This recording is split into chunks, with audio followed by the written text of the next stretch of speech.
Good evening, viewers, and welcome back to Media Scan, your weekend dose of headlines, controversies, and perspectives. The mercury rose faster than many previous decades this week, but the political temperature seems to have beaten it by a few notches. With a clash of titans in Nandigram, claims and challenges flew thick and fast. Campaigning was hectic in Tamil Nadu and Kerala, while Assam had its own share of controversies. We will talk about those headlines and much beyond the headlines. But first, what made news?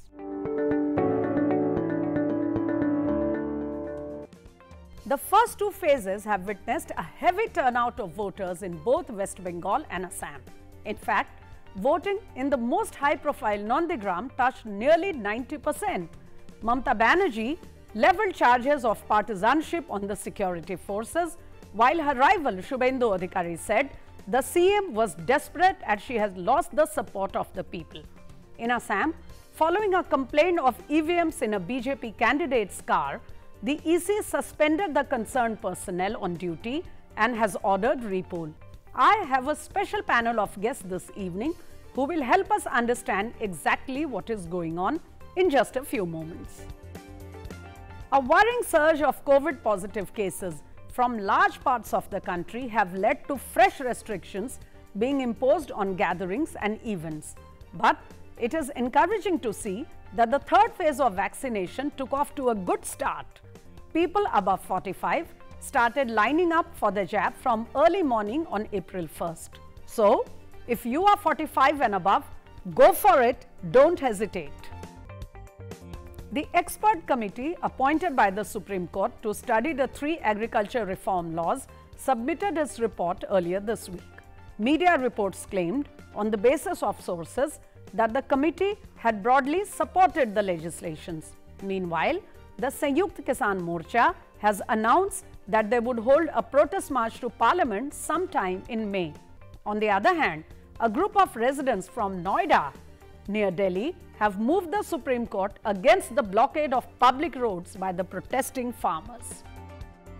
Superstar Rajinikanth will receive the prestigious Dada Saheb Phalke Award for 2019.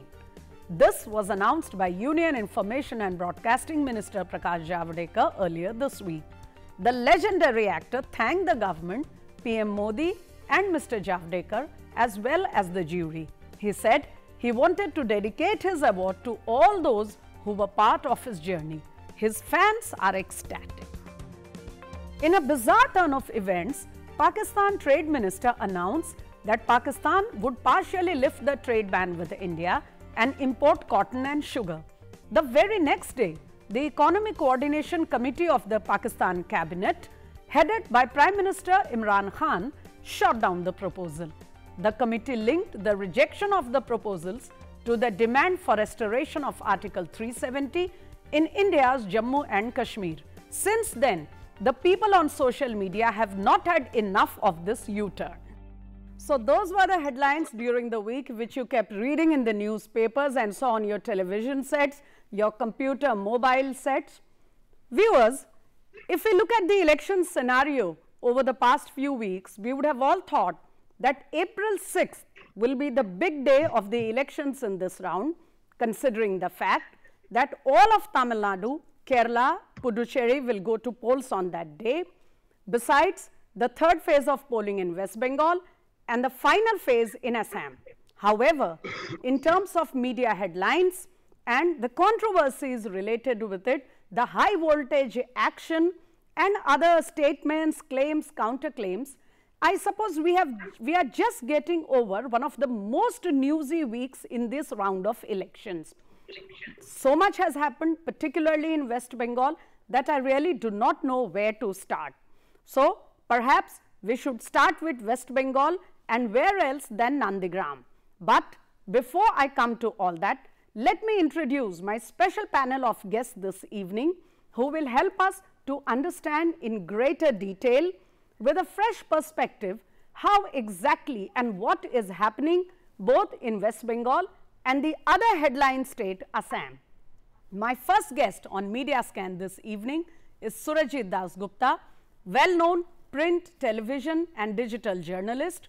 a person who has had a ringside view of all national affairs as well as West Bengal and Eastern Northeastern affairs. Surajit Dasgupta, welcome back to Media Scan. I hope, like last time, we will benefit from your in-depth and insightful explanation of the political scenario. My second guest this evening is a very senior journalist, perhaps one of the senior most journalists not only of Assam but the entire Northeast. I have been reading and following him for at least 3 decades, perhaps even more, and today he has the distinguished position of being not only one of the the most seasoned journalist of Northeast India, but also a well-known author on the culture, the history and the current politics of the Northeast. Let me welcome Ravi Shankar Ravi, who is connected with me directly from Guwahati. Currently, he is editor-in-chief of the Hindi daily in Guwahati, the Dainik Purvodaya. In the past, Ravi Shankar Ravi has served several Hindi publications based in Guwahati and other cities of the Northeast. He has edited at least half a dozen newspapers and authored at least a dozen books. Ravi Shankar Ravi, a very warm welcome to you on Media Scan, particularly because this is your first appearance on our show. Thank you. Thank you. So viewers, like I said, it's very difficult to understand where to begin on the affairs that you saw in the headlines over the week. So let me first begin with Nandigram. I want to come to Surajit Dasgupta on this first. Mr. Dasgupta, as we had been discussing earlier also in previous weeks, it was always known that Nandigram will be a headline story, no doubt about it. However, the events that have overtaken our expectations in the past 1 week were quite bizarre in one way. How do you look at the coverage of the politics and the polling, especially on the polling day in Nandigram, the way the media covered it? Do you think it was all just overtaken by controversies and tall claims and counterclaims, allegations, counter allegations? Do you think the voice of the people of Nandigram, those who are being, all eyes of the country are on them, did it really come out well in our media space? And do you think there was fair reporting on the subject? Thank you for having me on the show. I am disappointed by the way the media has covered Nandigram, because it has spoken to both the candidates, Chief Minister Mamata Banerjee and her main challenger Shubhendu Adhikari, and yet they have left the voters uncovered.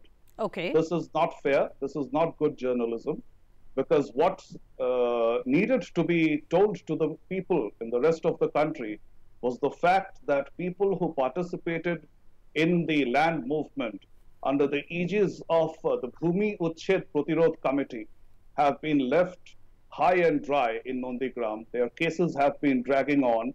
They have lost their near and dear ones during the movement. The police have no clue whether they are alive or dead or they were killed. And these are the main people who are, obviously voting along the lines of anti-incumbency. And one often hears of the demographic divide in the constituency of Nandigram, where 30% of the people are said to be Muslims. But even they are not voting unitedly in favor of the Trinamool Congress, because there is also the CPM candidate supported by the Pirzada of the local area, which you have all heard of. And therefore, since a section of the Panchayat Samiti members who are all affiliated with the Trinamool Congress have amassed huge ill-gotten wealth over the past 11 years, and the others either feel jealous or they find the regime thoroughly corrupt, which is why even the Muslim votes are divided. So from my preliminary understanding of the constituency, Mamata Banerjee will fail to retain, power here, at least. And even from the rest of Bengal, reports that I am getting are not too much in favor of the ruling party in the state. Okay, so that's a very bold and a very interesting take from Surajit Dasgupta. who is saying that Mamata Banerjee seems to be in a spot of trouble in Nandigram, and not only in Nandigram, but perhaps the whole of the state, the TMC may not be having a very easy run. Viewers, I may just like to remind, taking a cue from what Mr. Dasgupta just said, I was reading the Anandabazar Patrika this week, and I realized that the 14th anniversary of the massacre which happened in Nandigram, which actually led ultimately to the downfall of the left regime, happened just this month. And while we are having so much noise and so much hue and cry over Nandigram, everybody seemed to have forgotten that event even in that place. So that really tells us about the priorities of the media, sadly. However, coming to my second guest here, Mr. Ravi Shankar Ravi from Guwahati, may I say that the issues which were raised by Surajit Dasgupta with vis-a-vis Bengal, that is the voice of the people somewhere getting drowned among the big political statements and the big headlines of top leaders and rallies and such things. At the same time, the issues on which the people are going to vote may not exactly be the issues which are being shown as the top, headlines and priorities by the media. Let us try to understand from Ravi Shankar Ravi whether this is also the case in the context of Assam, and we are particularly reminded of the recent incident in Rathabadi, which has gotten headlines all over the country. Mr. Ravi Shankar Ravi, I have this press note from the Election Commission of India, which very clearly said in the context of the Rathabadi incident that there did not seem to be any malified intent or deliberate effort to subvert the political process. However, it did say that this was a case of gross negligence, using a candidate's vehicle to transport an EVM for whatever reason. And the EC has also used the word foolishness in its order, which shows that sometimes people may do things without giving enough thought. And perhaps that is why senior officers have been suspended, including the armed guard. आपकी नज़र में रवि शंकर रवि, आपको क्या लगता है कि राताबाड़ी की घटना को लेकर मीडिया ने जो पूरा अपना रवैया रखा, क्या वो वास्तविक रूप में बैलेंस था? Was it fair? Did it give the true picture? And in the context of the rest of Assam, do you also think that like West Bengal, the true voice of the people is not getting heard? Your perspective, sir. Well, Smita, perhaps Rathabadi incident occurred, I think, due to under compulsion. The environment, Mosam, like that, and yes, Election Commission has mentioned the foolishness.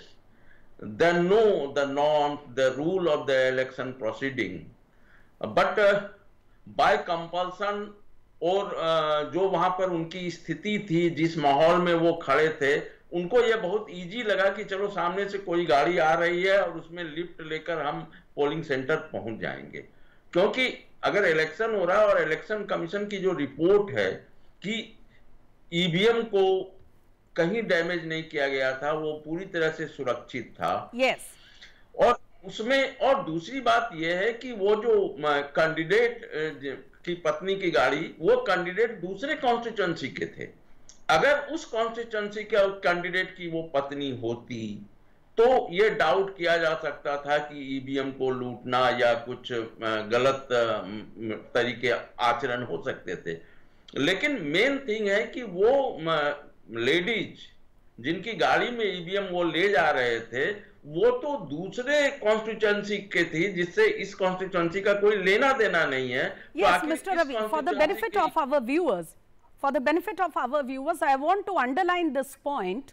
ये तथ्य जो आज कुछ लोगों के सामने आया है, लेकिन इस तथ्य को हर जगह मैंने देखा कि कम से कम नेशनल मीडिया में इस बात को दबा दिया गया है कि जिस कैंडिडेट की गाड़ी का जिक्र आया है, वो दरअसल राताबाड़ी में वो कैंडिडेट हैं ही नहीं, वो उसके बगल की कॉन्स्टिट्यूएंसी के हैं।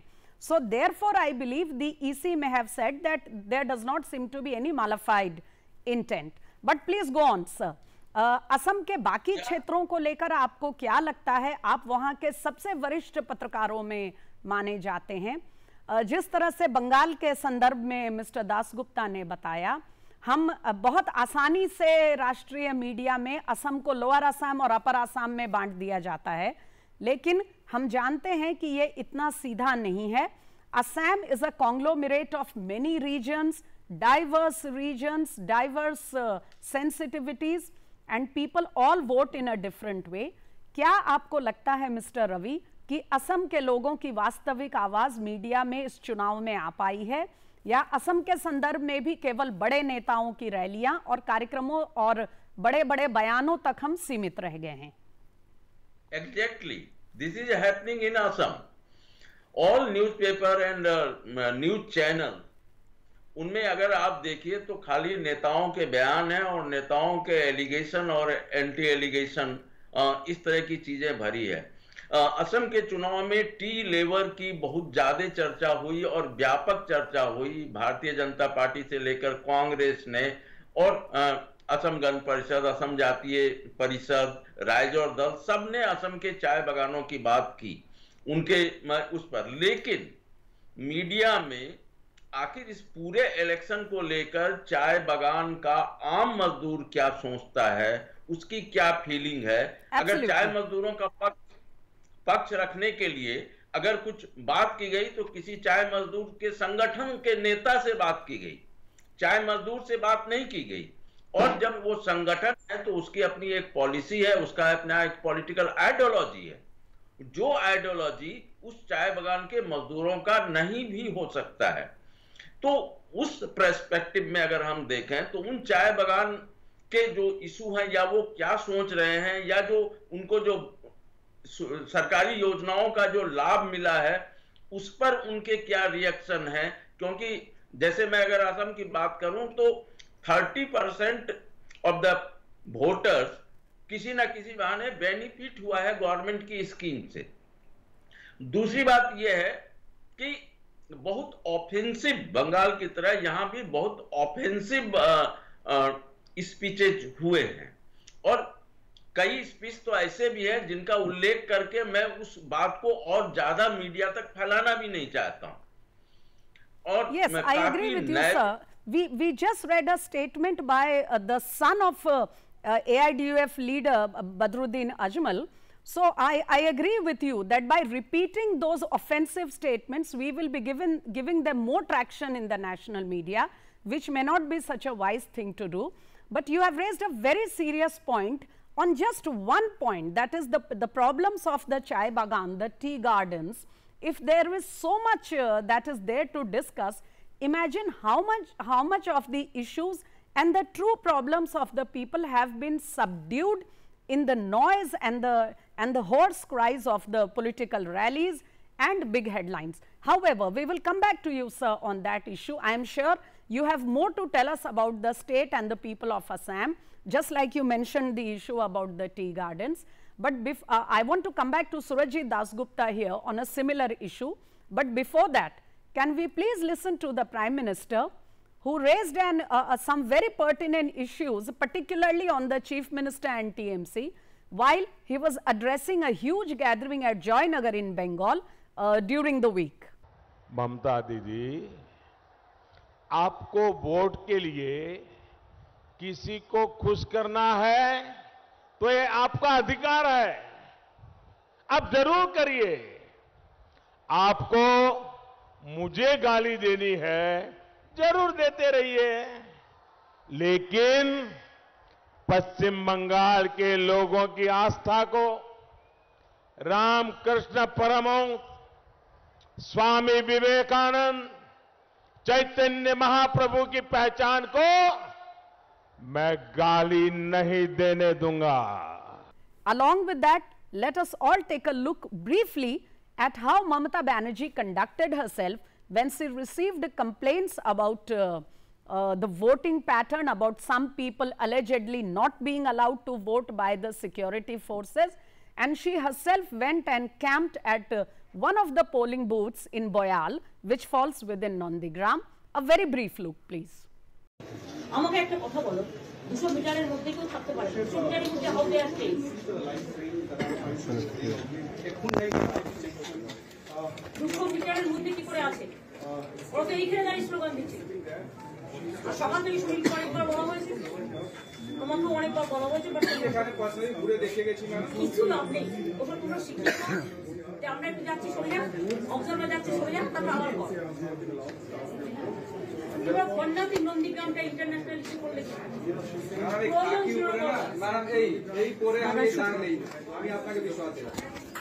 Surajit Dasgupta, on Mamata Banerjee going and camping at Boyal and the Prime Minister hitting her really directly both in these two places.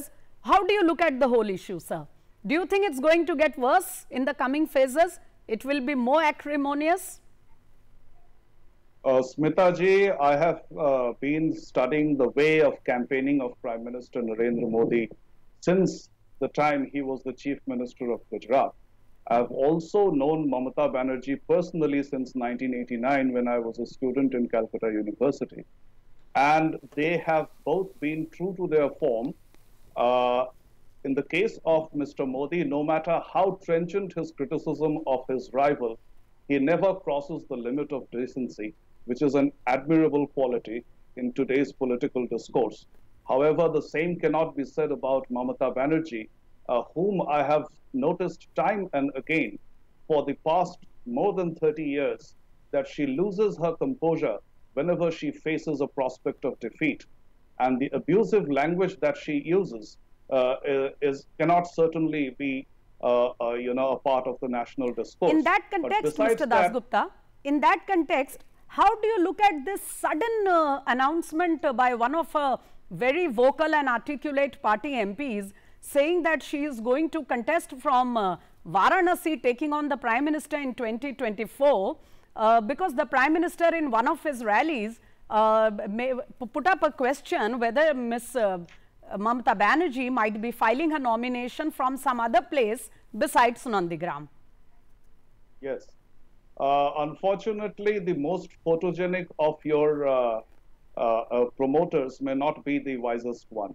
And that applies to the person who, touted herself as the spokesperson of Trinamool Congress to make this suggestion.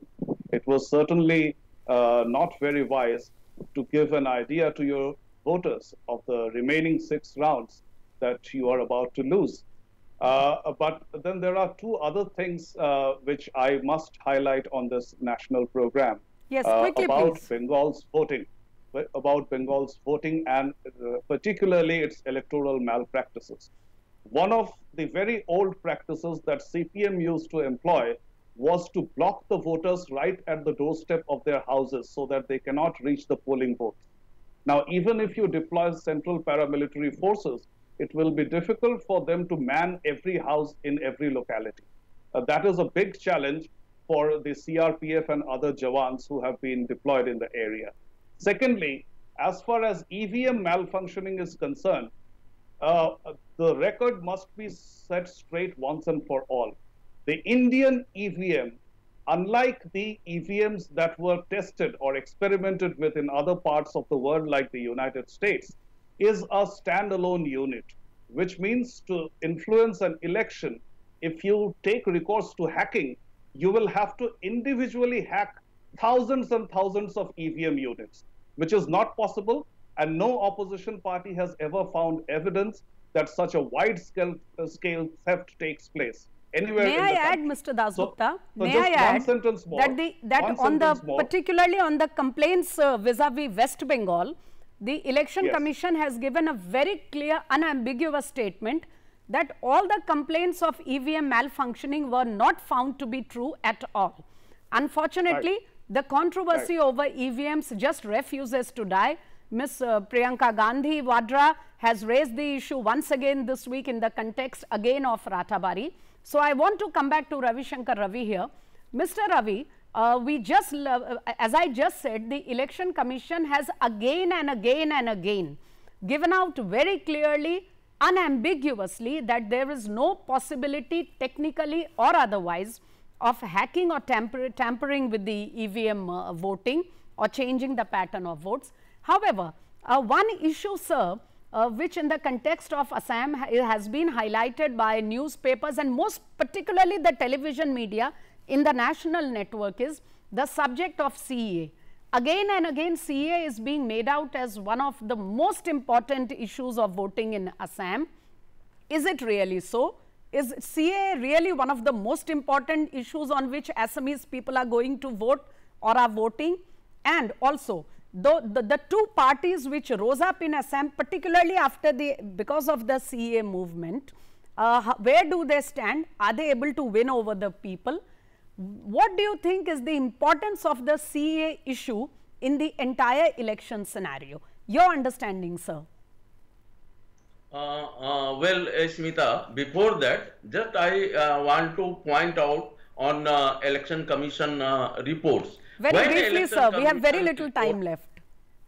Yeah, when Election Commission hits out ruling party, then no question raised.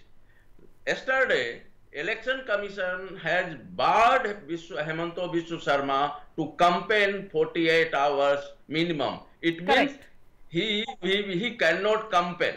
But when Election Commission told about the EVM case in Ratawali, then people have to suspect what happened.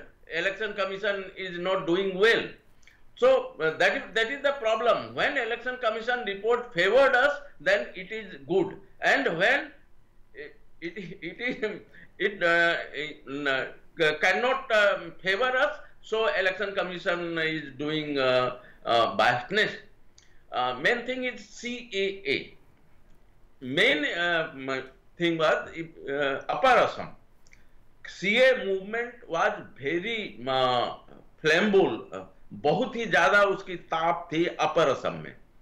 लेकिन जब पहले चरण का चुनाव हुआ और ये लग रहा था कि दो नए राजनीतिक दल जो सीए के आंदोलन के बीच से पैदा हुए हैं, ये एक मेजर इशू बनेगा, लेकिन वह इशू देखा नहीं गया उस ढंग से उस लेवल पर।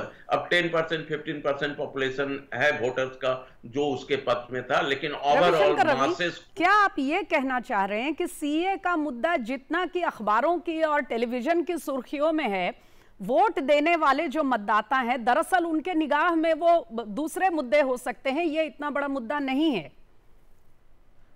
नहीं, वो दिखा नहीं। हम लोगों को भी लग रहा था कि ये मुद्दा खास करके अपर असम में एक बड़ा मुद्दा बनेगा और भाजपा गठबंधन के लिए बड़ी मुसीबत होगी, लेकिन उस ढंग का वेव जो एक पहले दिखा था असम में, वो वेव इस इलेक्शन में नहीं दिखा। इवन इस सवाल पर आशू ने भी बहुत ज्यादा कुछ नहीं किया, सिर्फ एक दिन वो लोग पूरे राज्य में धरना पर बैठे थे। हाँ, थर्ड चरण में इसको फिर से कोशिश की जा रही है गुवाहाटी या इसके आसपास के चीज की ये मुद्दा थोड़ा सा फिर गर्म हो, लेकिन ओवरऑल अगर हम पूरे असम की बात करें तो मुझे इसका बहुत ज्यादा वेव इस मुद्दे का नहीं दिखा।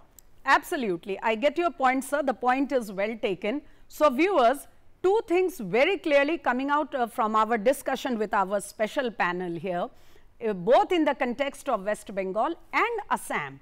One point that has very clearly come out is that even if it is a high profile constituency like Nandigram or Guwahati or even one of the interior far-flung areas, the voice of the people, the true voter, somewhere gets submerged in the big allegations, claims and counterclaims, big political headlines, and the media also somehow tends to get so overawed by these controversies and issues that the real sensitivities and the aspirations of the people may not come out in the stories, sadly however.